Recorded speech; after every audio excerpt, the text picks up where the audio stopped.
Hey, what's going on guys? It's Aryan and I've had the studio display for about 2 months now.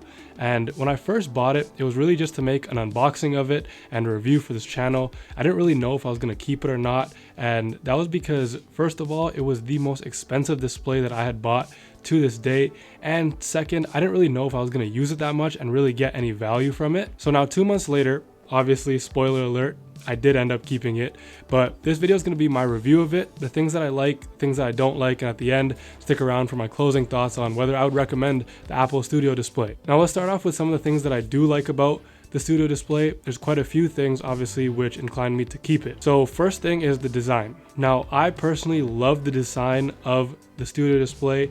Every time I look at it, I really just like how it's built, how it looks, and pretty much everything about it. It looks industrial, it looks professional, and it just makes me want to get work done on it. It makes me want to use it even more, which I feel like is a really important part of design. If you look at something and you just want to use it, I feel like it makes the experience just so much better. Now, the Studio Display is built very well. It's pretty much all metal and it looks and feels very premium. Now, even the stand itself, which I know is a little bit of a controversial subject when it comes to the Studio Display, just the regular stand, which is the one that I have over here, I think that it's nice, it's smooth, it gets the job done, and it feels premium as well. Now, the next thing that I really like about the Studio Display is the screen quality.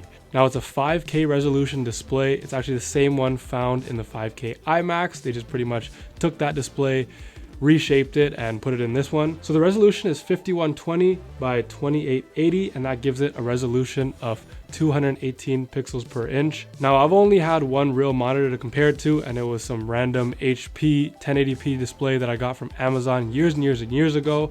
And just from that, the jump is huge. 5K display, it edits 4K video on it perfectly well, and it's crisp, it's sharp, it's color accurate, which is really important, especially when you're doing photo editing, video editing, or anything where you need realistic colors. You want a display that's going to be accurate so that you have the best representation of what your audience is going to see when you export those videos or pictures. So I'm happy to say that the Studio Display is very color accurate. Now, one thing that I thought was going to be a little bit of an issue was that the brightness is 600 nits. Now, I'm coming from the new 16-inch M1 Max MacBook Pro, and those displays are a lot brighter. But in real use, I found the brightness on this to be actually great. I never even use it at full brightness, and I think it's fine. It doesn't have HDR, which I never really missed because I don't have an HDR workflow. Something to note, but brightness, which I thought was going to be an issue, is actually a non-issue at all. So now there's two options for the display itself. There's the anti-reflective option and then the glossy, the regular option. I just went with the regular one. I don't really like how an anti-reflective display looks, and people know that the glossy display, you're going to get the best quality of it.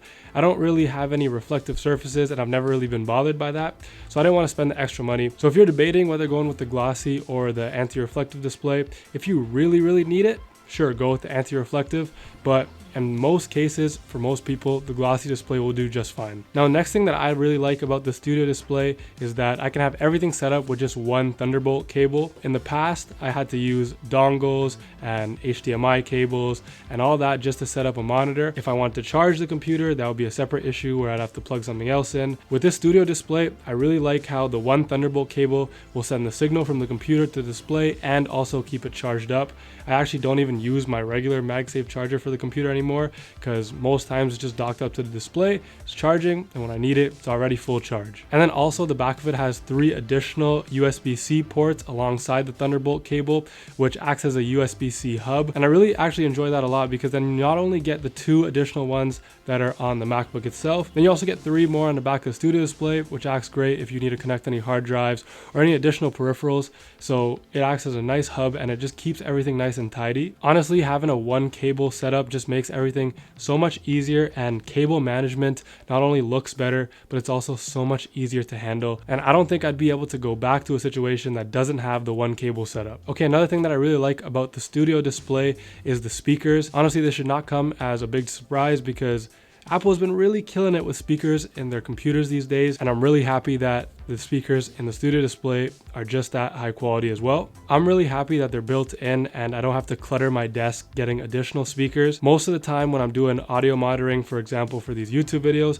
I'm using headphones anyways, but if I'm just watching a Netflix movie or something on YouTube or even listening to some songs, the speakers are actually really good. The high ends are nice and clear. It has a good amount of low end too. Obviously, it's not going to be comparable to like a big speaker setup, but if you don't want to clutter your desk and you don't want to spend additional money on speakers, the speakers on this studio display are really good, and I've never debated on whether I should get external speakers. All right, now not everything is perfect, so it's time to go through some of the things that I don't like about the studio display, and number one being the price. Like I said, this is the most expensive monitor that I've ever bought, and being the studio display from Apple, you are paying a little bit in Apple tax.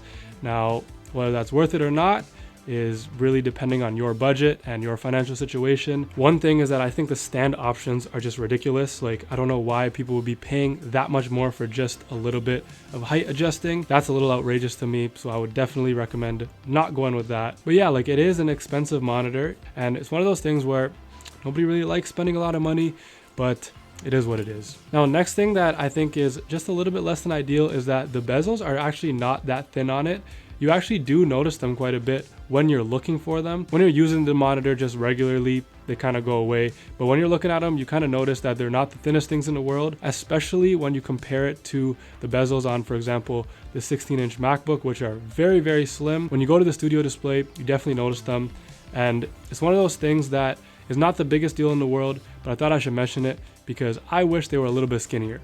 Now, I'm happy that they didn't include like a big chin like they did on the iMacs, but I think they could have made it a little bit slimmer. And last but not least, I kind of understand why they didn't do it because this is not the highest end monitor they have, but the lack of Pro Motion on it is another thing that I don't really like. Now, I admit I might be a little bit biased and a little bit spoiled because I have, for example, the iPhone 13 Pro Max, which has Pro Motion, the iPad Pro, which has Pro Motion, and also the MacBooks have Pro Motion. So obviously, I would have liked to see the high refresh rate on the studio display as well. It isn't there, it's 60 Hertz. To be honest with you, I haven't really noticed it too much. I don't know why, but for example, on the iPad, it's a big deal. On the phone, it's kind of a big deal, but for some reason on the studio display, I haven't noticed it too much.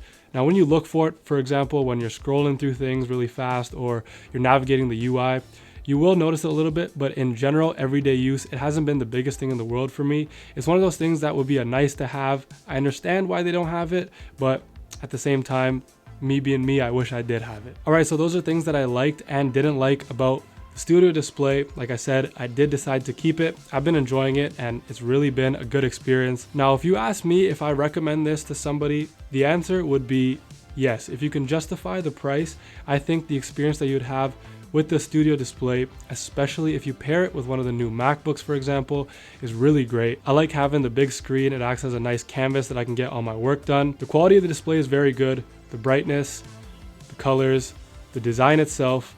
Honestly, I'm really enjoying it and I see myself using it for a very long time. So as long as you can justify the price for it, I do recommend it. I think it's honestly a really good display. So if you made it to the end of this video, thank you for watching. Make sure you click that subscribe button and leave this video a big thumbs up. And I hope this video helped if you were deciding on whether to buy or keep a studio display yourself.